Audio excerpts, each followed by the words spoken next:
అందరికీ నమస్తే నుల్లా welcome to our channel this is Rekha right. ఇక్కడ చూస్తున్నాం మనం తెలంగాణ గురుకుల 1:2 అభ్యర్థులు. వీళ్ళు గత 5-6 నెలల నుంచి పోరాటం చేస్తూ ఉన్నారు.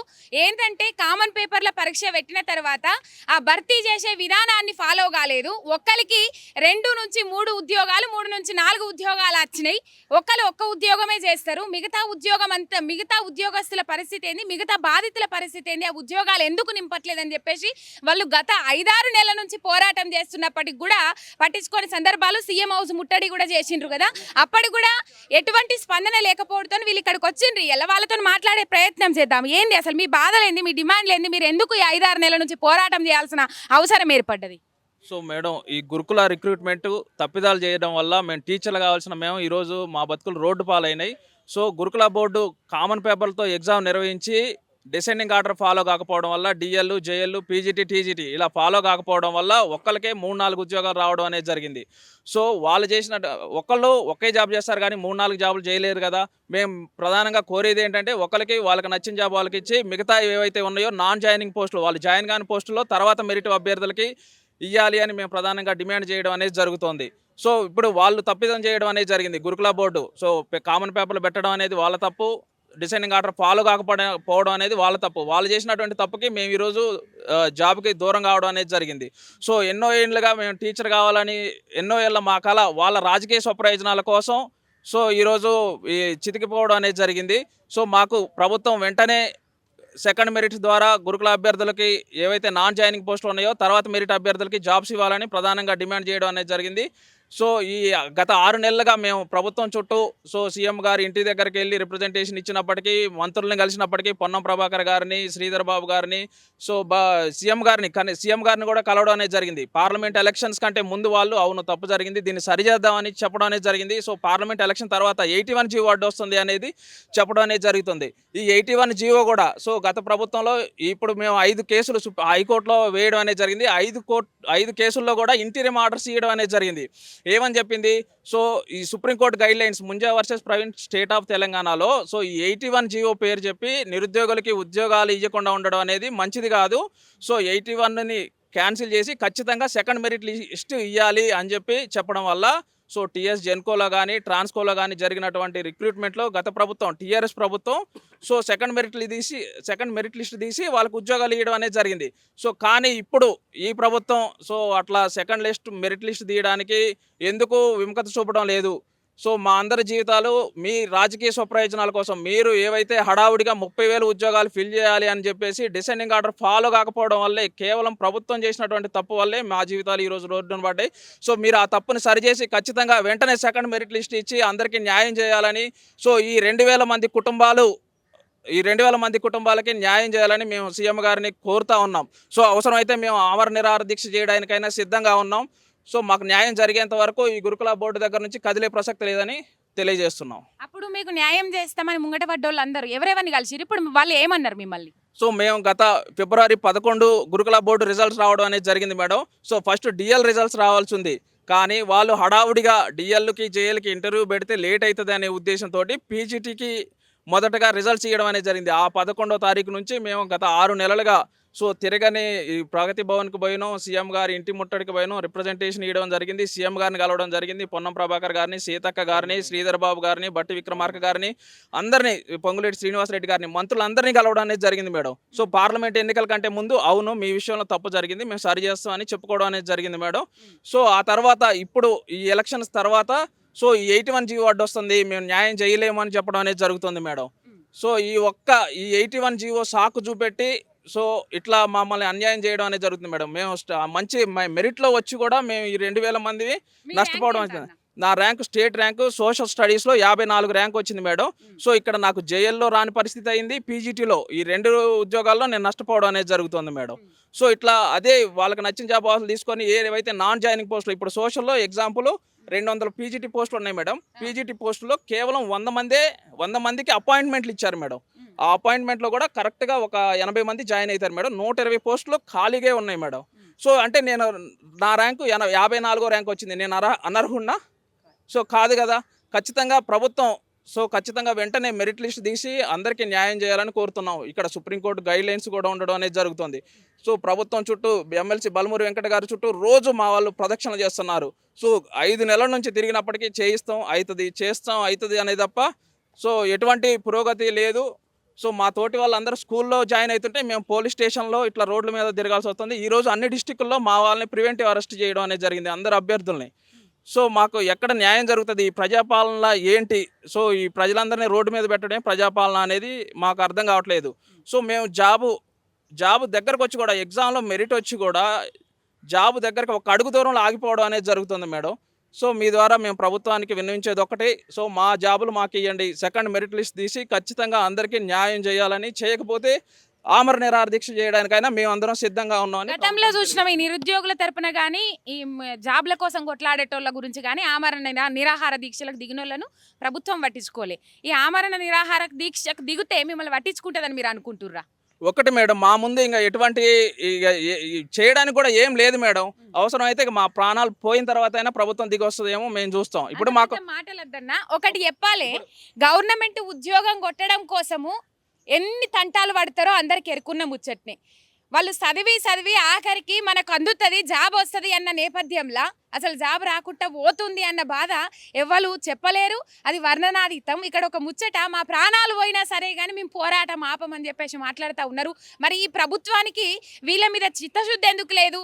నిరుద్యోగుల పేరు చెప్పుకొని ఉద్యోగాలు కల్పిస్తామని చెప్పేసి అందలం ఎక్కినోళ్ళు ఇలా అసెంబ్లీ సమావేశాల వల్ల నిరుద్యోగుల ముచ్చట ఒకటి కూడా రాలే. మరి పోయిన తాపలు 81 జీవో అడ్డం రాలే.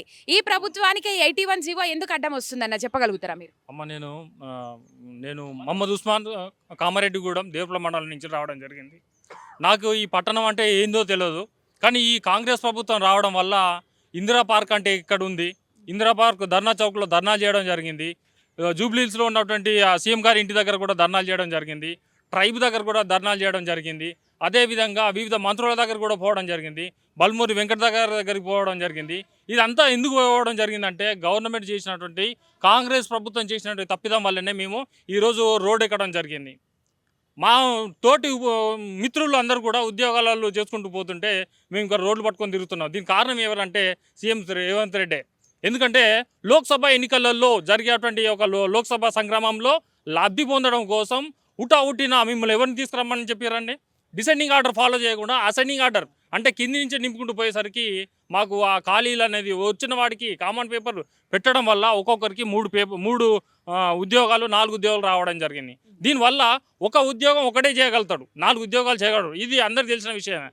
అయినా కూడా రిలిక్విష్మెంట్ అనే ఆప్షన్ ఉపయోగించకుండా గతంలో ఆర్ఎస్ ప్రవీణ్ కుమార్ సార్ కూడా ఏం చెప్పడం జరిగిందంటే 2018లో అదే చైర్మన్గా ఉన్నటువంటి ఆర్ఎస్ ప్రవీణ్ కుమార్ సార్ కూడా మాకు మద్దతు తెలపడం జరిగింది. గవర్నమెంట్కు సలహాలు ఇవ్వడం జరిగింది. ఏంటంటే ఇది డిసెండింగ్ ఆర్డర్ ఫాలో చేయట్లేదు, దీనివల్ల 3000 మందికి నష్టం జరుగుతుంది, కాస్త చూడండి.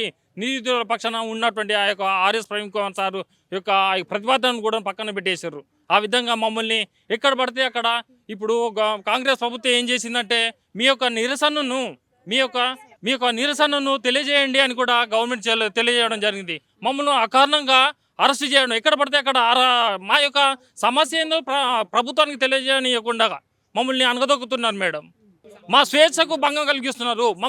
మేము ఇక్కడ మీరు చూస్తున్నారు, మీరు ఇక్కడ మేము ఎవరిని ఇప్పుడు పట్టణ ప్రజలను ఎవరిని ఇబ్బంది పెట్టడం లేదు. మా యొక్క నిరసనను ఈ విధంగా ప్రభుత్వానికి తెలియజేయడం కోసం మేము మారుమూల గ్రామాలలో నుంచి అర్ధరాత్రి ట్రావెలింగ్ చేసి ప్రయాణం చేసి ఇక్కడ రావడం జరిగింది. మేము దేవపుల మండలం, కామారెడ్డిగూడెం అండి, జనగామ జిల్లా. మీరు చెప్పండి, ఎందుకు వచ్చారు ఈడికి? అసలు ఏంది మీ బాధ? ఎప్పటి నుంచి చదువుతారు? నమస్తే మేడం, మేము ఇక్కడే కరీంనగర్ నుండి వచ్చాము. యాక్చువల్లీ ఏమైందంటే మేడం, మేము గురుకులంలో ఎగ్జామ్స్ రాసాము.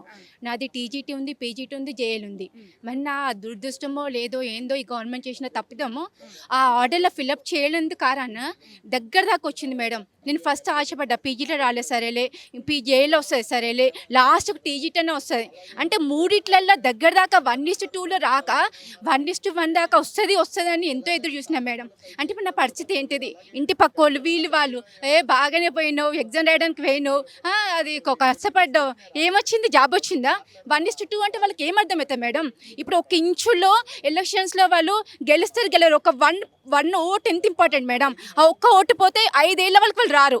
అంటే ఒక ఇంచులో అనేది మన సక్సెస్ అనేది ఫెయిల్యూర్ అనేది డిసైడ్ చేస్తుంది. అలాంటిది మేము దగ్గర దాకా వచ్చాము. మా చుట్టాలు రిలేటివ్స్ అందరూ నీకు జాబ్ వచ్చిందా లేదా, రాలేదు ఇంకేం మాట్లాడద్దు.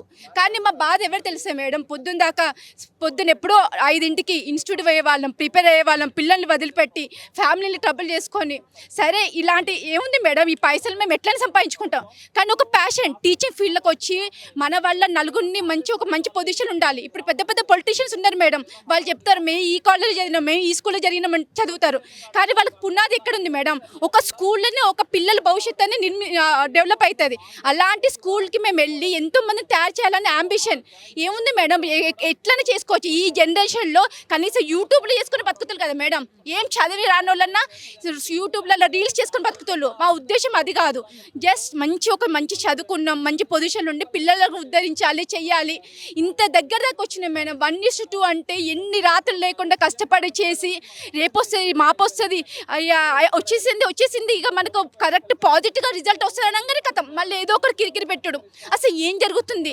నేను గవర్నమెంట్ తప్పు పడతాను మేడం, వాళ్ళు అన్నీ చేస్తున్నారు కానీ మమ్మల్ని ఎందుకు పక్క పెడుతున్నారు? మా విషయం ఎందుకు పట్టించుకుంటలేరు? ఇంతమంది 2,000 మంది 3,000 మంది ఉన్నాం. మాకేమంటున్నాం, ఒక మనిషి అయితే ఒక జాబ్ కన్నా ఎక్కువ చేయలేరు కదా మేడం.